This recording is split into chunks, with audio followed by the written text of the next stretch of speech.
It's a force as old as humanity itself, an invisible current that has shaped our world, built empires, toppled them, spread ideas, and woven the fates of distant peoples together.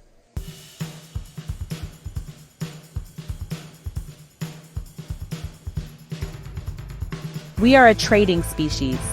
From the earliest exchange of a well-crafted tool for a share of a hunt, the drive to acquire what we don't have and offer what we do is deeply ingrained in our DNA. Before there were countries, there were markets.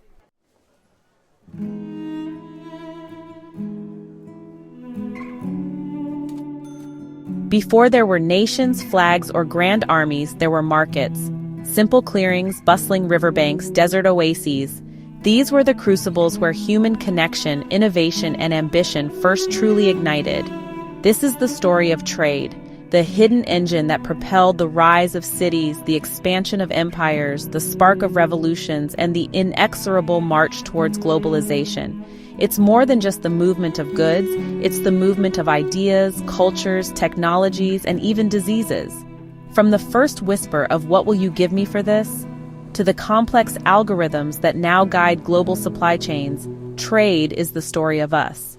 It's a story of desire, discovery, cooperation, conflict, and the enduring human quest for something more.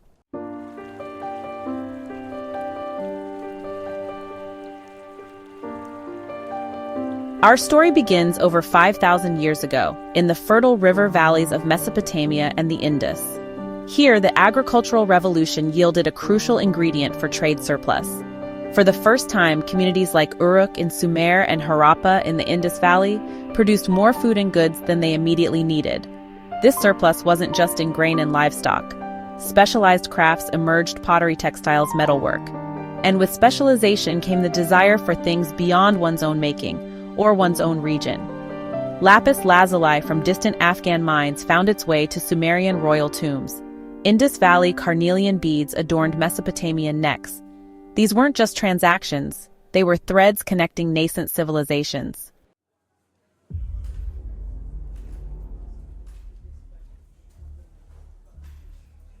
But how do you manage complex exchanges? Trust was key, and so was record-keeping. The Sumerians developed cuneiform script on clay tablets, not just for myths and laws, but for meticulous accounting, tracking commodities, debts, and contracts. In the Indus Valley, intricate seals, perhaps used by merchants to mark their goods, hinted at sophisticated trade networks. These were the world's first spreadsheets, the first letters of credit. Early logistics were powered by nature and animal strength. Rivers like the Tigris, Euphrates, and Indus served as natural highways for reed boats and barges.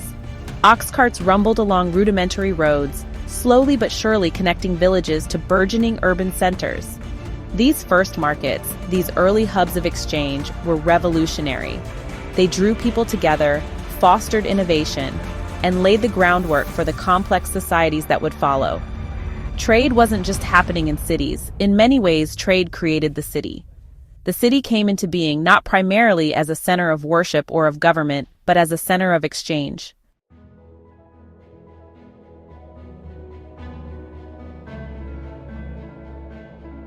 As empires rose, so did their ambition and their reach. Around the 2nd century BCE, the most legendary trade network in history began to coalesce: the Silk Roads. Not a single road, but a sprawling web of interconnected routes stretching over 7,000 kilometers, linking the empires of China, India, Persia, and Rome. Its namesake, silk, a secret fiercely guarded by the Chinese for centuries, was so prized in Rome it was literally worth its weight in gold. But the traffic flowed both ways. Roman gold and glassware traveled east, while Persian horses, Indian spices, cotton, and ivory moved across continents.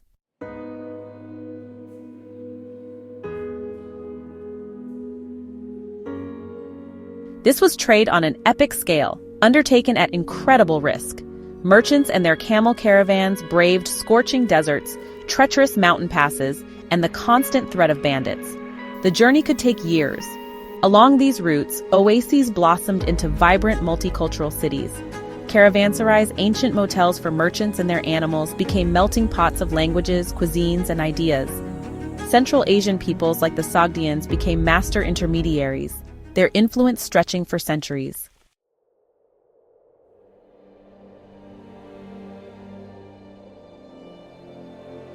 But the Silk Roads carried more than just goods. Religions like Buddhism spread from India to East Asia along these paths. Technologies like Chinese papermaking slowly made their way west, transforming societies. Tragically, diseases also hitched rides, devastating plagues that reshaped demography and history.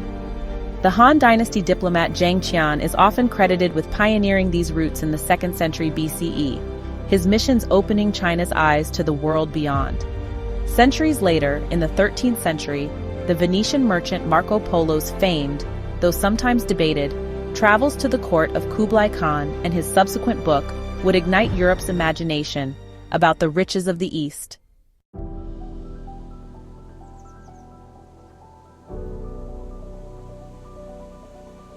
The Silk Roads were the arteries of the ancient world, pulsing with commerce, culture, and faith. They demonstrated that even in an age of empires and barriers, the human desire to connect and exchange was an unstoppable force. The Silk Road was more than just a conduit for silk. It was the world's first information superhighway.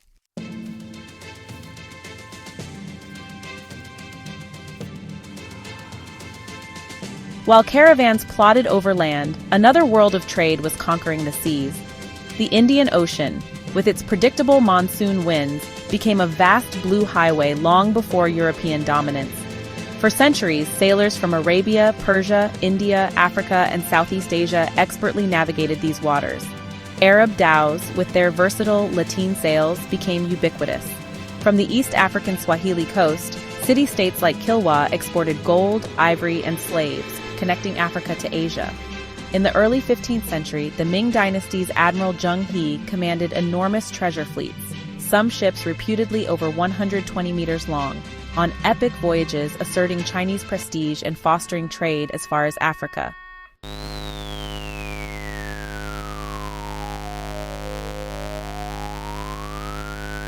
Key to this maritime network were strategic choke points and emporia. The Strait of Malacca, a narrow passage between Malaysia and Sumatra, became one of the most important shipping lanes in the world, with the Port of Malacca as its jewel. Cities like Calicut on India's Malabar coast were legendary for their spices. Spices: pepper, cloves, nutmeg, cinnamon. In medieval and Renaissance Europe, these aromatic treasures were worth fortunes, used not just for flavoring but as medicines and status symbols. The immense profits from the spice trade fueled intense competition.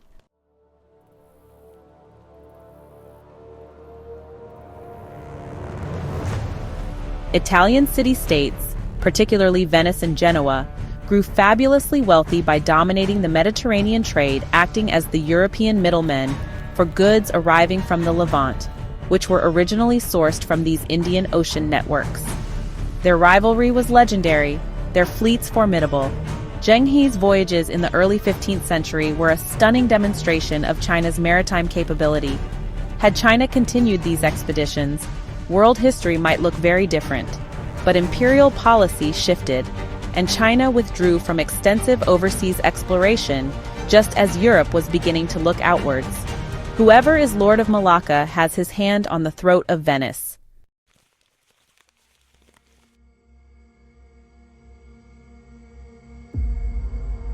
The late 15th century marked a dramatic turning point.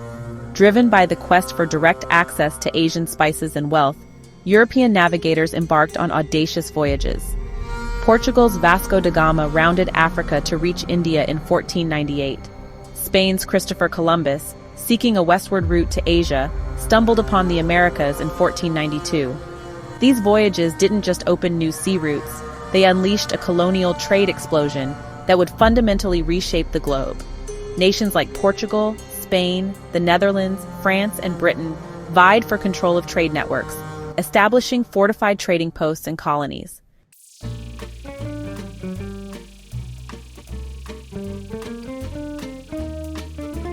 This era saw the rise of revolutionary business models, the chartered companies. The Dutch Vossy, founded in 1602, and the English East India Company, founded in 1600, were massive multinational corporations with quasi-sovereign powers. They could mint money, wage war, and govern territories. They were the original titans of global trade. The encounter between Old World and New triggered the Columbian Exchange, a vast transfer of plants, animals, culture, technology, and, tragically, diseases. Potatoes, maize, and tomatoes from the Americas revolutionized Old World diets. Wheat, sugar, and horses transformed New World landscapes. But European diseases like smallpox and measles decimated indigenous populations in the Americas, with losses estimated as high as 90% in some areas.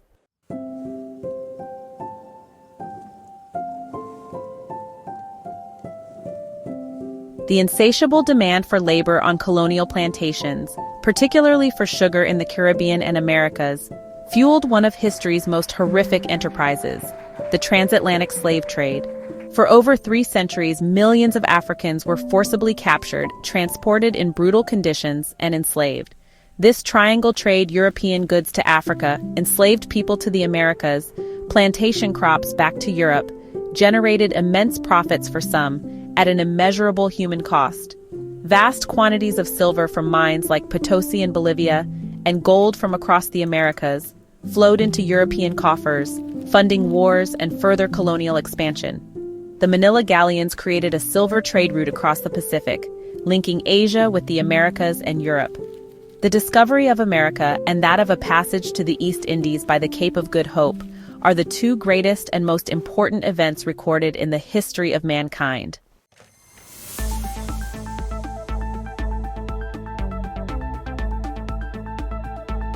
The 19th century witnessed another convulsion, the Industrial Revolution, supercharged by steam and steel. This wasn't just about new ways to make things, it was about new ways to move them, on an unprecedented scale. Steamships, no longer hostage to wind and current, dramatically reduced ocean voyage times and increased reliability.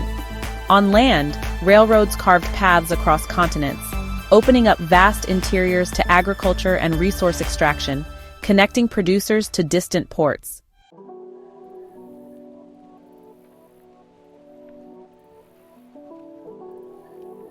Human ingenuity literally reshaped geography. The Suez Canal, completed in 1869, slashed the sea route between Europe and Asia. The Panama Canal, opened in 1914, did the same for trade between the Atlantic and Pacific. These were colossal engineering feats driven by the relentless pursuit of faster, cheaper trade. Factories in Britain, then Europe and America, began churning out mass-produced goods, textiles, tools, machinery. These industrializing nations needed raw materials from around the world, like cotton from India and Egypt, rubber from Southeast Asia, and new markets to sell their finished products. Export economies became the engine of growth.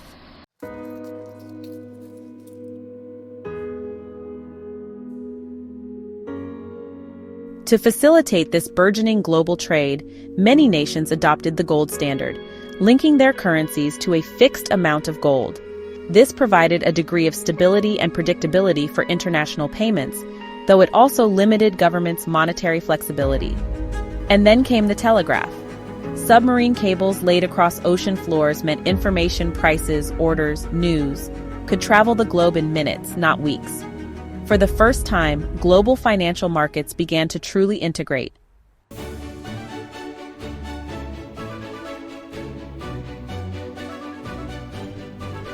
London became the undisputed financial heart of this new globalized world, its banks and insurance markets underpinning much of international trade. This was the first great wave of modern globalization, knitting the world together with iron, steam, and copper wire. Distance, it seemed, was dying. Distance died.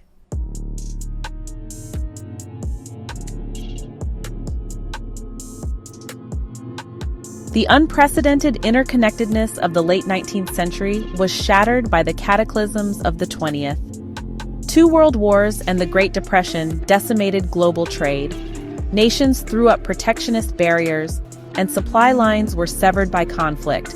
The dream of a seamlessly integrated world lay in ruins. Amidst this turmoil, a new commodity rose to strategic preeminence: oil. powering tanks, planes, ships, and later entire economies. Control over oil reserves, particularly in the Middle East, became a central geopolitical concern, reshaping alliances and fueling new conflicts.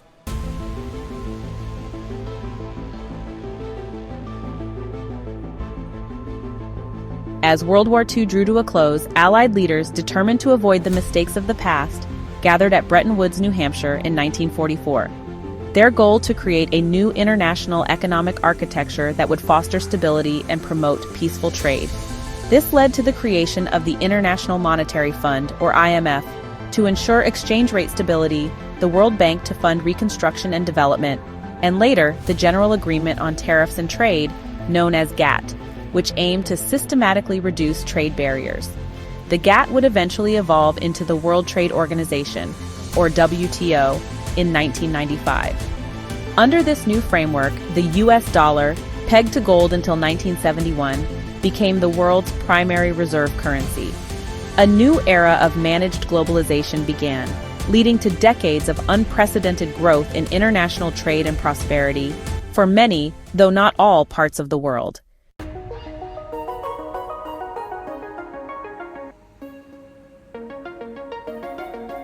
The post-war system, while not without its critics and challenges, largely succeeded in its aim of fostering interdependence. The belief, famously articulated by thinkers like Frederick Bastiat, was that economic cooperation makes conflict less likely. If goods cross borders, soldiers are less inclined to follow.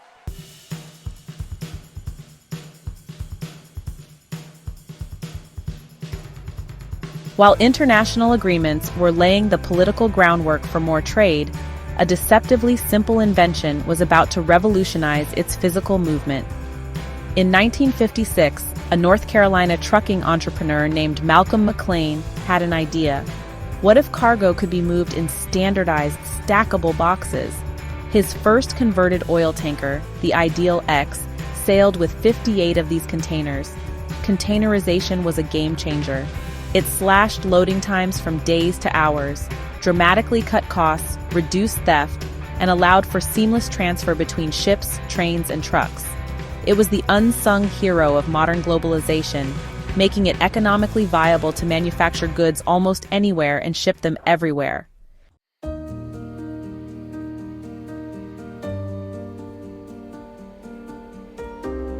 This innovation, coupled with market reforms, paved the way for China's astonishing rise as the world's factory from the 1980s onwards. We entered the age of intricate global supply chains. Companies adopted lean manufacturing and just-in-time delivery, sourcing components from dozens of countries to minimize costs and inventory. Products became global assemblages, their origins a complex tapestry of international collaboration. The rise of e-commerce giants like Amazon and Alibaba added another layer, connecting consumers directly to a global marketplace with unprecedented convenience. Logistics became a high-tech ballet of algorithms, warehouses, and delivery networks. The container made shipping cheap and by doing so changed the shape of the world economy.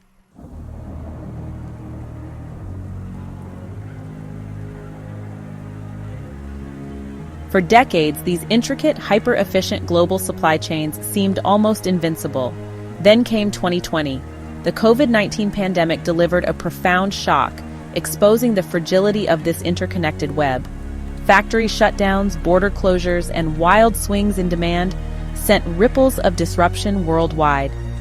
Suddenly, critical shortages of everything from masks to microchips highlighted dependencies we'd taken for granted.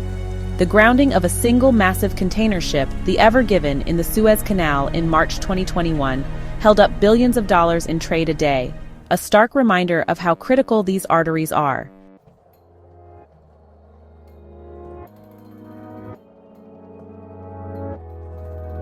These crises, compounded by geopolitical tensions and wars, have forced a rethink. Efficiency and low cost are still vital, but resilience, the ability to withstand shocks, is now paramount. Discussions around friendshoring, nearshoring, and even onshoring critical industries are gaining traction. Technology, particularly AI, is being deployed to create more agile, transparent, and predictive supply chains.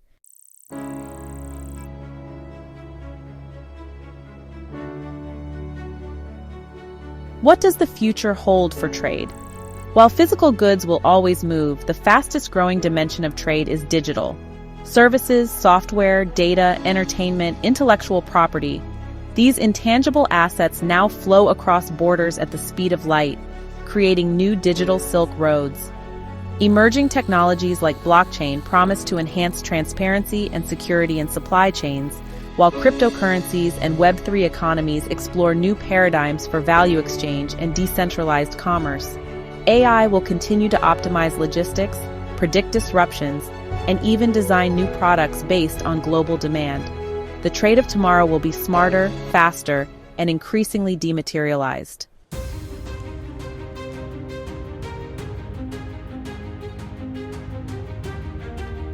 Yet, through all these transformations, one fundamental truth remains.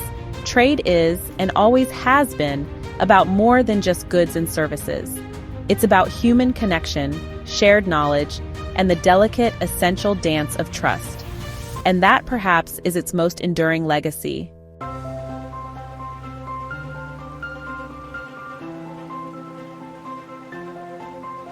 Inspiring, reflective music swells. Title: Key sources and acknowledgements on screen text.